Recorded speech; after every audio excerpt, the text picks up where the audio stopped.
Welcome to The Explainer. Today, we're diving deep into one of Japan's most famous monsters to uncover a spiritual and philosophical truth that says a lot about the human heart. So if you're into anime, manga, or Japanese video games, I'm willing to bet you know this face. This is the Oni. And this symbol, it's pretty much everywhere. And yeah, this is probably what you're picturing, a giant, red-skinned monster with crazy horns and a huge iron club. Kind of like Japan's version of an ogre or a demon, right? But believe me, that popular image, it's just the tip of the iceberg. It's part of a much deeper, more philosophical story. What if the most terrifying demon isn't some creature you have to fight? Well, way back in the 17th century, a scholar asked that exact same question. And his answer? It completely changes how we should think about these so-called monsters. Okay, so let's get into it. Our story really begins with this book from the Edo period called the Kokon Haku Monokatari Hyoban, which was basically a deep dive analysis of popular ghost stories of the time. The guy who wrote it, a scholar named Yamaoka Genrin, just wasn't buying the simple monster explanation for Oni. He thought there was more to it, so he started to break down all the different kinds of creatures that people were calling Oni.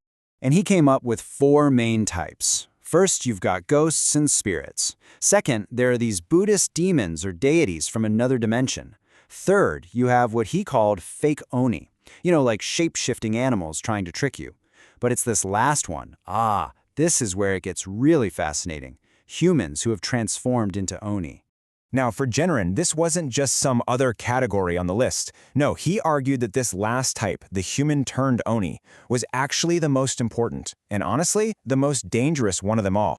So, that brings up a pretty huge question, right? How on earth does a regular person, a human being, actually become one of these terrifying creatures? Well, the whole idea is built around this concept called ki. You've probably heard of it. It's basically your internal life force, your vital energy. And crucially, it's tied directly to your emotions and your state of mind. Genrin's theory was that when someone is completely overwhelmed by these incredibly powerful negative emotions, we're talking pure rage, deep-seated jealousy, or a crazy obsession, their internal ki can get all twisted up. It stagnates, it corrupts, and it becomes so potent that it can literally reshape a person's physical body into a monster. And this is the most important part. The most terrifying demon isn't something that crawls out of the underworld to get you. It's something you can become. The real monster isn't out there somewhere. It's a potential that lives inside your own heart. Now, to really wrap our heads around this, there's a perfect example from Japanese culture that brings this whole philosophy to life. You've probably seen this mask before. It's super famous. It's called the Hanya mask, and it comes from traditional Japanese Na theater. You see it all over the place, even in tattoo designs worldwide. And yeah, at first glance, it just looks like a horrifying demon, right?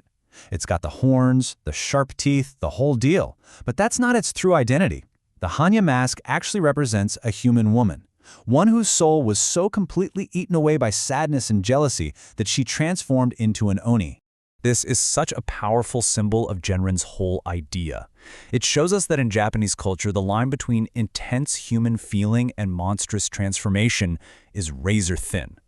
The mask is absolutely terrifying, but if you look closely, you can also see this deep sadness in its expression. It's the monster and the suffering human, all in one face. So, what does a 17th century philosopher and an ancient theater mask have to do with us today? What's the takeaway here? Well, the story of the Oni is so much more than just a spooky folktale. It's a really powerful metaphor for how our own negative emotions, if we let them run wild, can actually control us, corrupt us, and in a way, transform who we are. So really, the big lesson here is that the real fight against demons, well, it's an internal one. The true Oni isn't a creature, it's a state of the human heart. And the scariest monsters of all are the ones we have the power to create inside ourselves. It's kind of a chilling thought, isn't it?